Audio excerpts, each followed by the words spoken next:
إن الحمد لله نحمده ونستعينه ونستغفره ونعوذ بالله من شرور أنفسنا ومن سيئات أعمالنا. من يهده الله فلا مضل له ومن يضلل فلن تجد له وليا مرشدا. أشهد أن لا إله إلا الله شهادة تنجي النجاة في يوم القيامة، وأشهد أن محمدا عبده ورسوله الذي أرسله الله كافة للناس بشيرا ونذيرا، الذي أدى الأمانة ونصر الأمة وجعل الحق في الله حق جهاده، ونحن على ذلك من الشاكرين.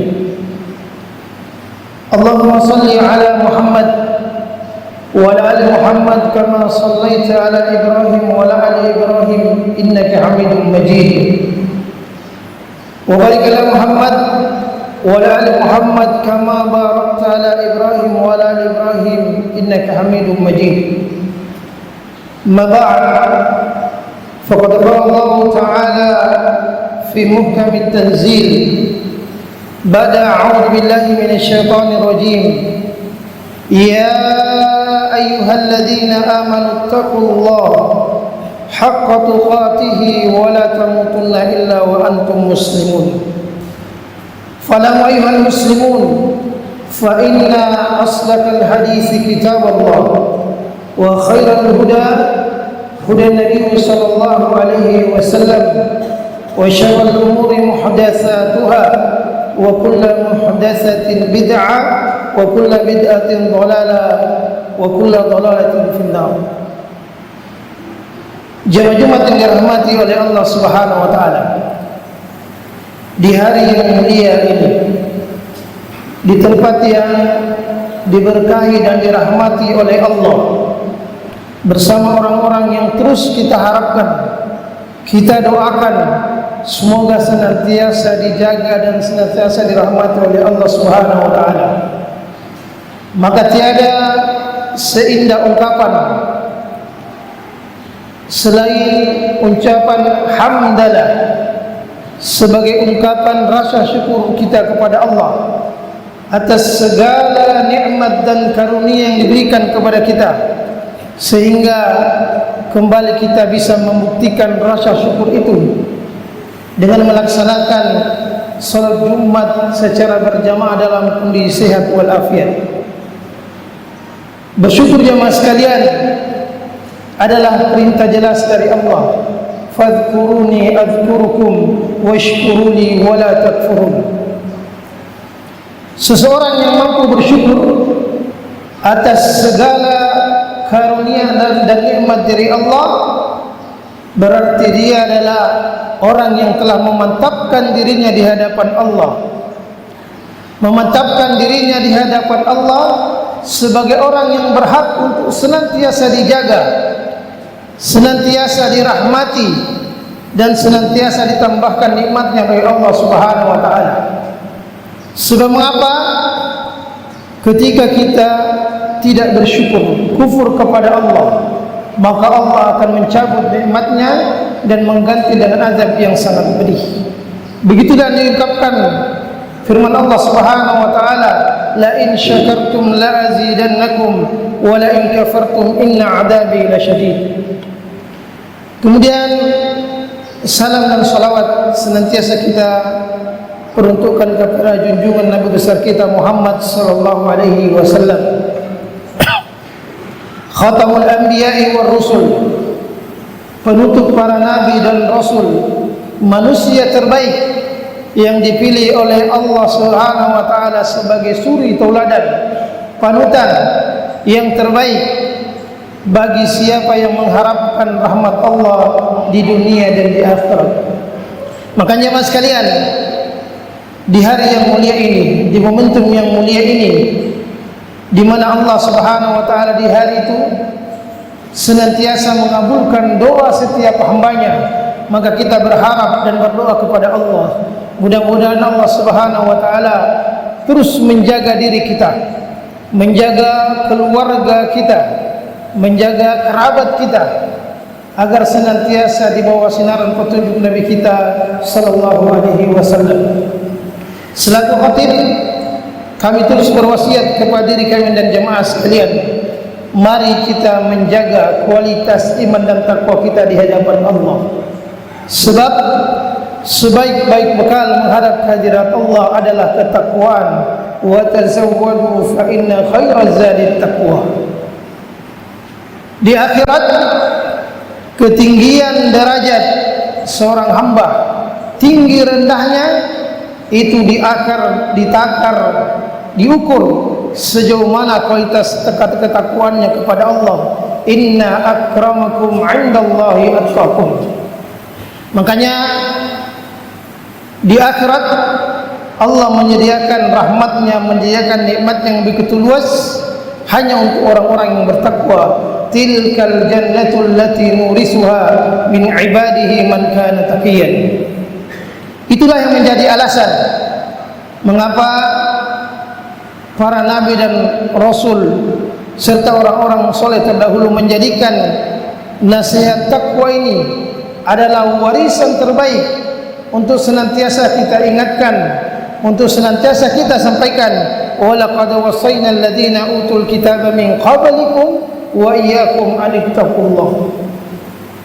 Begitu juga para ulama kita dalam setiap ungkapan, untaian nasihat-nasihatnya, pada intinya mengarahkan kita untuk senantiasa menjaga nilai-nilai takwa dalam kehidupan kita. Salah satu ungkapan nasihat yang sangat indah dari para ulama yang mengatakan, kam min sahihin mata min ghairi illatin. Betapa banyak orang yang sehat, kuat, meninggal tanpa sebab.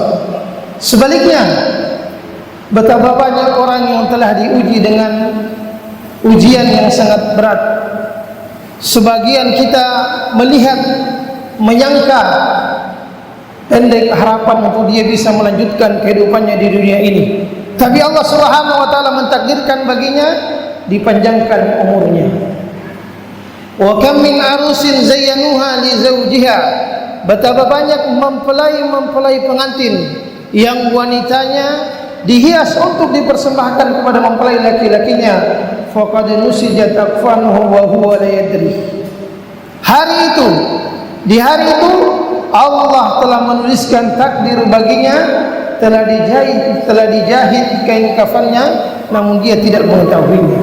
Wa kam min fata amsa wasbaha dhahikan. Betapa banyak pemuda dan pemudi yang begitu bergembira dia di sore hari dan pagi harinya. Faqad udkhilat arwahum zulmatal qabri. Di malam harinya Allah telah menuliskan takdir bagi mereka, dimasukkan arwah-arwah mereka ke dalam gelapnya alam kubur. Pentingnya kita bertakwa kepada Allah Subhanahu wa taala. Jemaah Jumat yang dirahmati oleh Allah Subhanahu wa taala, salah satu ayat yang mungkin sangat dekat di telinga kita, begitu sering disampaikan oleh adik-adik kita, bahkan guru-guru kita yang senior telah menyampaikan ayat ini. Maka bukan hal yang salah kalau untuk kita terus mengulang-ulangi, agar kekuatan ilmu yang ada dalam diri kita terus teringat dan tertancap dengan kuat, sehingga membimbing kita ke jalan yang benar hingga akhir hayat kita. Jemaah Jumat yang dirahmati oleh Allah Subhanahu wa taala, salah satu firman Allah Subhanahu wa taala, a'udzu billahi minasyaitonir rajim, wa ma khalaqtul jinna wal insa illa liya'budun. Tidaklah aku menciptakan jin dan manusia kecuali untuk beribadah kepadaku. Di ayat ini ada beberapa poin yang dijelaskan oleh ulama kita. Pertama, bahwa Allah menciptakan jin dan manusia. Jin dan manusia, dua makhluk, tujuannya untuk apa? Beribadah kepada Allah Subhanahu wa taala. Sehingga sebagian mengatakan, bagaimana cara kita menyikapi bangsa jin? Bagaimana kita menyikapi keadaan bangsa jin. Ulama kita mengatakan sama ketika kita menyikapi bagaimana keadaan manusia secara umum. Bangsa jin memiliki anak dan istri, iya, sama seperti manusia. Mengalami kematian dan kehidupan, iya. Makan dan minum, iya. Memahami secara umum bagaimana bangsa jin sama dengan memahami manusia. Namun ada perbedaan. Jin bapak moyangnya itu iblis. Nah, di sini ulama menjelaskan tentang bagaimana mengenal secara dekat iblis itu. Dia memulai ayat ini dengan ketika membahas bagaimana mengenal iblis. Kenapa kita harus mengenal iblis? Iblis adalah makhluk yang pertama yang telah menyesatkan bapak manusia, Abul Bashar, sehingga dikeluarkan dari surga. Iblis adalah nenek moyangnya, bapak moyangnya bangsa jin. Jadi iblis itu satu, sama dengan Nabi Adam. Tidak banyak, bukan makhluk yang banyak. Iblis telah ditangguhkan umurnya sampai yauma yub'atsun, hingga hari kiamat. Ingat, iblis adalah bapak moyangnya bangsa jin. Bapak moyangnya manusia, Abul Bashar, adalah Nabiullah Adam alaihi salam. Mengapa kita perlu mengenal iblis? Kita katakan tadi, iblis yang telah menyesatkan Nabi Adam alaihissalam, sehingga Nabi Adam alaihissalam yang dulu di surga dikeluarkan, diutus ke bumi sebagai khalifah, sebagai penebusan atas kesalahan yang dilakukan. Jemaat yang dirahmati oleh Allah Subhanahu wa taala, kalau kita melihat ada beberapa kisah-kisah dalam Al-Quran tentang orang-orang soleh, tapi tidak dijelaskan secara detail bagaimana perjalanannya. Tapi ketika Allah menyebutkan tentang iblis disebutkan hingga ketika bagaimana iblis ketika masuk neraka nantinya. Fala talumuni walumu anfusakum ma ana bimusrikum wa ma antum bimusrikiyah. Sampai ketika iblis masuk ke dalam neraka disebutkan bagaimana perjalanannya, apa yang dilakukan iblis pada saat itu. Iblis berlepas diri dari kita. Jangan salahkan saya, salahkan dirimu. Dulu yang kalian ikut denganku, sebenarnya saya juga berlepas diri, saya tidak punya kekuatan. Hari ini pun kau tidak bisa menolong saya pun tidak bisa menolong kalian. Begitulah iblis menggoda manusia, anak cucu Adam, tergelincir dari petunjuk Allah Subhanahu wa taala. Setelah di neraka tidak ditolong. Bahkan dia mengatakan, urus dirimu sendiri. Maka perlu kita mengenal bagaimana iblis. Ada yang mengatakan, bagaimana dengan syaitan? Apa perbedaan syaitan dengan iblis? Jadi hanya dua yang Allah ciptakan, manusia dan jin. Bagaimana dengan syaitan? Syaitan adalah lambang, bentuk, sifat pembangkangan kepada Allah Subhanahu wa taala yang dimotori oleh iblis, laknatullah alaihi. Makanya syayatinu minal jinni wal ins. Syaitan itu bisa saja datang dari golongan manusia dan dari golongan jin yang memiliki sifat membangkang, kufur kepada Allah Subhanahu wa taala. Itulah syaitan. Syaitan dikatakan boleh datang dari sifat dari golongan manusia maupun dari golongan bangsa jin. Orang yang membangkang atas aturan Allah, tidak mentauhidkan Allah Subhanahu wa taala, syirik kepada Allah, bisa dikatakan sebagai syaitan.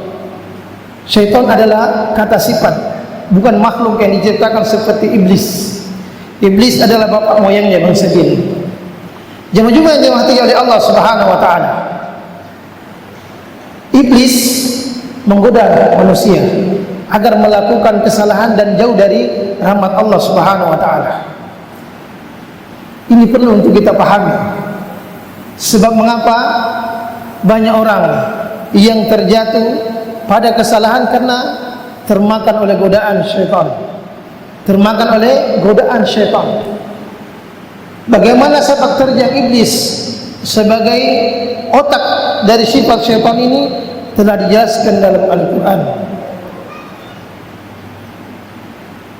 La tattabi'u khutuwatis syaitan. Dia telah mengatakan, innasyaitana lakum aduwwum mubin fattakhidhuhu aduwwa. Jadi kita orang yang Islam, orang muslim harus menjadikan syaitan sebagai musuh dalam diri kita. Jangan mengikuti jalan-jalan syaitan. Jangan mengikuti langkah-langkah syaitan. Tujuan terpenting syaitan adalah menjauhkan kita dari hal kebaikan dan beribadah kepada Allah Subhanahu wa taala. Yang kedua, dari makna yang bisa kita ambil poin penting dari ayat ini, kita ringkas saja bahwa ingat, tujuan utama kita beribadah kepada Allah. Diciptakan kita adalah untuk beribadah kepada Allah. Apa itu ibadah? Mahiyal ibadah. Ibadah adalah segala sesuatu, mencakup segala sesuatu yang diridhoi dan dicintai oleh Allah Subhanahu wa taala, lahir maupun batin. Bukan cuma lahiriannya. Perhatikan baik-baik. Mencakup segala sesuatu yang dicintai dan diridhai oleh Allah Subhanahu wa taala. Makanya sesuatu yang baik terbetik dalam hati, niat yang baik, prasangka yang baik akan bernilai pahala di sisi Allah Subhanahu wa taala, karena termasuk dalam ibadah, kategori dalam ibadah, bukan cuma lahiriannya. Itulah perbedaan antara amal kebaikan dengan dosa. Niat yang baik, amal kebaikan ketika mulai diniatkan akan dihitung satu pahala di hadapan Allah Subhanahu wa taala. Keburukan walaupun dia diniatkan terbetik dalam hati tapi belum dilakukan, maka belum dihitung dosa di hadapan Allah. Beribadah kepada Allah pada hakikatnya membimbing diri kita ini menjadi seorang hamba di hadapan Allah. Itu tujuan penting. Bagaimana sifat hamba itu? Memohon, beribadah, hanya berharap, takut hanya kepada Allah Subhanahu wa taala. Semestinya semakin banyak ibadah yang kita lakukan, bacaan Al-Quran, ibadah solat, ibadah-ibadah yang lain kita lakukan, menjadikan diri kita sebagai hamba di hadapan Allah. Hamba yang rendah di hadapan Allah Subhanahu wa taala, menyerahkan diri di hadapan Allah Subhanahu wa taala, berharap, mencintai karena Allah. Itu yang diharapkan. Banyaknya ibadah yang kita lakukan membentuk jiwa kita yang taat, rendah di hadapan Allah. Tapi perhatikan, ini catatan penting. Tapi ketika kita banyak melakukan ibadah, solat, begitu banyak solat yang dilakukan, bacaan Al-Quran, tidak membentuk diri sebagai seorang sifat di hadapan Allah, pada hakikatnya kita hanya melakukan gerakan yang sia-sia, tidak bernilai ibadah di hadapan Allah. Kalau ada orang bersedekah, melaksanakan solat, justru melahirkan kesombongan dalam dirinya, pada hakikatnya dia tidak beribadah. Ketahui jemaah sekalian, iblis adalah dahulunya makhluk yang taat, ibadahnya banyak, luar biasa ibadahnya, dan bahkan dalam riwayat hampir disebutkan mengalahkan ibadah malaikat Jibril alaihissalam. Tapi apa yang terjadi? Dikeluarkan dari surga. Sebab apa? Banyaknya ibadah yang dia lakukan tidak membentuk kerendahan diri dia di hadapan Allah. Banyaknya ibadah yang dia lakukan membangun kesombongan dalam dirinya. Saya yang paling terbaik, saya yang perlu harus didengar, saya yang paling baik ibadahnya, saya yang paling soleh. Ingat tujuan ibadah jemaah sekalian. Ibadah membentuk jiwa yang hamba, menghambakan diri kepada Allah, rendah, berharap, tidak melahirkan kesombongan. Ketika ibadah yang kita lakukan justru melahirkan kesombongan dalam diri kita, salah cara kita dalam beribadah kepada Allah. Para sahabat adalah orang yang begitu banyak ibadah pengorbanan dalam dirinya, tapi tidak pernah mengatakan saya adalah orang yang terbaik, saya adalah orang yang paling soleh, yang lain itu rendah. Tidak ada yang bagus, dirinya yang paling hebat. Pada saat ketika kita terjerumus pada hal seperti ini, perbaiki niat kita. Dalam sebuah kisah sebagai pelajaran bagi kita, seorang ulama besar dikenal sebagai orang yang sangat rajin beribadah. Suatu ketika terlambat dalam solat berjamaah, dia masbuk, Terbetik dalam hatinya, kira-kira apa kata orang kalau saya masbuk?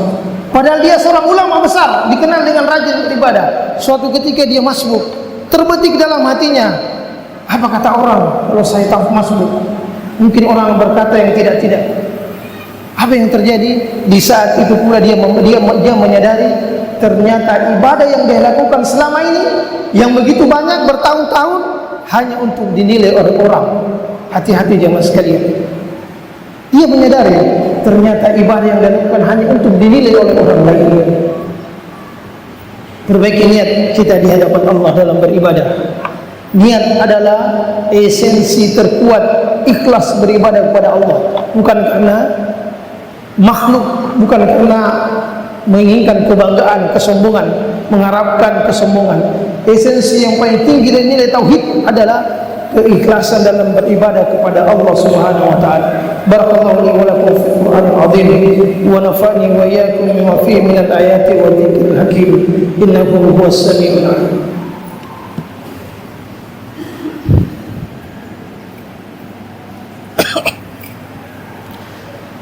Alhamdulillahirabbil alamin wa bihi nasta'in ala umuri dunya waddin. Asyhadu an la ilaha illallah wa asyhadu anna Muhammadan abduhu wa rasuluh. Allahumma shalli ala Muhammad. Di khutbah yang kedua sebagai penutup jemaah sekalian, di antara cara agar kita terhindar dari sifat sombong dalam beribadah kepada Allah, pertama, ikhlaskan niat kita dalam beribadah. Ikhlaskan niat kita dalam beribadah. Kedua, sesuai dengan tuntunan Nabi kita sallallahu alaihi wasallam. Tentunya belajar dengan cara ibadah yang benar membutuhkan pengetahuan. Ketahui jemaah sekalian, Nabiullah Adam alaihissalam sebagai Abul Bashar, bapak seluruh manusia, ketika di surga termasuk orang yang memiliki pengetahuan. Wa 'allama Adam al-asma'. Artinya apa? Orang yang akan mendapatkan surga Allah Subhanahu wa taala, orang yang memiliki ilmu, orang yang memiliki pengetahuan bagaimana beribadah kepada Allah yang benar. Makanya Nabi mengatakan, man salaka tariqan yaltamisu fihi ilman, sahalallahu lahu tariqan ilal jannah. Jalan menuju mendapatkan surga, yang pada hikmahnya ketika Nabi Adam diutus ke bumi, di situ mengisyaratkan, ketahuilah kau akan kembali ke surga nanti kalau kau bisa menjalani kehidupan dunia dengan mengikuti petunjuk, dengan pengetahuan, dengan ilmu ini, kau akan kembali ke surga. Itu isyaratnya. Masuk mendapatkan surga Allah Subhanahu wa taala, jalannya adalah memiliki ilmu agar kita tahu bagaimana apa yang diajarkan oleh Nabi kita sallallahu alaihi wasallam. Yang ketiga, kata ulama kita, setiap pencapaian yang kita dapat jangan selalu sandarkan pada diri kita. Jangan mengatakan itu karena saya. Selalu katakan itu karena pertolongan dari Allah. Kata-kata yang kita ungkapkan karena saya, ujungnya akan melahirkan kesombongan. Tapi ketika mengatakan itu karena Allah, maka kerendahan hatinya akan muncul. Itu yang dilakukan oleh Nabi Sulaiman alaihissalam ketika diberikan nikmat yang banyak. Apa yang katakan? Hadza min fadli rabbi liyabluwani an ashkura am akfur. Kita berdoa kepada Allah, semoga Allah Subhanahu wa taala terus menjaga diri kita, keluarga kita, lisan kita, amalan kita selalu di bawah persinaran petunjuk Nabi kita sallallahu alaihi wasallam. Allahumma salli ala Muhammad wa ala ali Muhammad kama shallaita ala Ibrahim wa ala ali Ibrahim innaka Hamidum Majid. Wa barik ala Muhammad wa ala ali Muhammad kama barakta ala Ibrahim wa ala ali Ibrahim innaka Hamidum Majid. Allahumma ighfir lil muslimina wal muslimat wal mu'minina wal mu'minat الأحياء منهم والأموات إنك قريب مجيب دعوات يا قادر. اللهم اغفر لنا ولوالدينا وارحمهم كما ربونا صغارا.